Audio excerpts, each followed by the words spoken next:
ଆଉ ଏକ ନୂଆ କ୍ଲାସ୍କୁ ମୋର ସମସ୍ତ ପାଠକ ମଣ୍ଡଳୀମାନଙ୍କୁ ପ୍ରଥମେ ମୁଁ ସ୍ୱାଗତ ଜଣାଉଛି। ଆଜି ଆମେ କୃଷ୍ଣପ୍ରସାଦ ବସୁଙ୍କ ଜୀବନୀ ସମ୍ପର୍କରେ ଆଲୋଚନା କରିବା।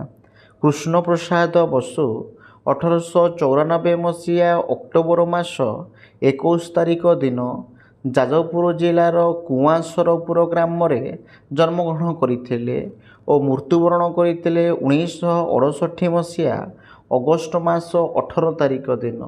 ଜଣେ ଲେଖକ, ଗାୟକ ଓ ସଙ୍ଗୀତଜ୍ଞ ଥିଲେ। ଓଡ଼ିଆ ସାହିତ୍ୟ ଜଗତ ପ୍ରତି ତାଙ୍କର ଅବଦାନ ବେଶ୍ ଅବିସ୍ମରଣୀୟ ଅଟେ। ସେ କବିମଞ୍ଜୁଳ ଉପାଧିରେ ଭୂଷିତ ହୋଇଥିଲେ।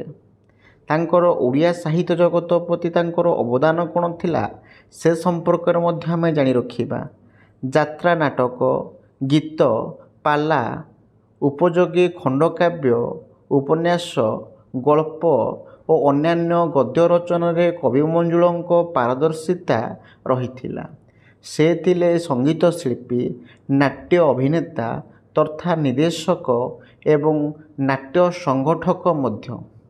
ଯାଜପୁରରେ ବିରଜା ଅପେରା, ଭଦ୍ରକରେ ଶ୍ୟାମସୁନ୍ଦର ଥିଏଟର, ବ୍ରହ୍ମପୁରରେ ନାଟ୍ୟ ମନ୍ଦିର ଓ ବସ୍ତାରେ ବାସନ୍ତୀ ଥିଏଟରର ପ୍ରତିଷ୍ଠାତା ଅଟନ୍ତି ସେ। ସଙ୍ଗୀତ ଫୁଲହାର, ପ୍ରସାଦ ଗୀତାବଳୀ, ଅଳକାନନ୍ଦା, ପ୍ରସାଦ ପଦ୍ୟାବଳୀ ଓ ପରିକଳ୍ପନା ଆଦି ଗୀତିଗ୍ରନ୍ଥର ରଚୟିତା। ସେ ପାଲା ଉପଯୋଗୀ 37ଟି ପୁସ୍ତକ ଲେଖିଛନ୍ତି। ନାଟକ ପାଇଁ ଗୀତ ରଚନା ସହିତ ଗ୍ରାମୋଫୋନ୍ କମ୍ପାନୀ ପାଇଁ ମଧ୍ୟ ଗୀତ ରଚନା କରିଛନ୍ତି। ଗୀତିକବିତାର ସଂଖ୍ୟା 1500ରୁ ଉର୍ଦ୍ଧ୍ୱ। କବିମଞ୍ଜୁଳ HMV କମ୍ପାନୀର ଓଡ଼ିଆ ବିଭାଗର ତାଲିମଦାତା ଥିଲେ। ଗୀତିକବିତା ରଚନା କ୍ଷେତ୍ରରେ କୃଷ୍ଣପ୍ରସାଦ ଅନେକ ପରୀକ୍ଷା ନିରୀକ୍ଷା କରିଛନ୍ତି। କଲି ଶୈଳୀରେ ଓଡ଼ିଆ ଗୀତ ରଚନା କରିବାରେ ସେ ପ୍ରଥମ। ନିମାଇଁ ଚରଣ ହରିଚନ୍ଦନଙ୍କ ଗୀତ ରେକର୍ଡ଼ରେ ଓଡ଼ିଶୀ ଲେଖି ପ୍ରଥମେ ଓଡ଼ିଶୀ ନାମକ ପ୍ରବର୍ତ୍ତନ କରିଥିଲେ। ସେ କେବଳ ଶ୍ରୀ ଜଗନ୍ନାଥ ପାଇଁ ଚଳଚ୍ଚିତ୍ର ଗୀତ ରଚନା ମଧ୍ୟ କରିଥିଲେ। ଏ ଥିଲା କୃଷ୍ଣପ୍ରସାଦ ବସୁଙ୍କ ଜୀବନୀ ସମ୍ପର୍କିତ ଏକ ସାମୂହିକ ଆଲୋଚନା।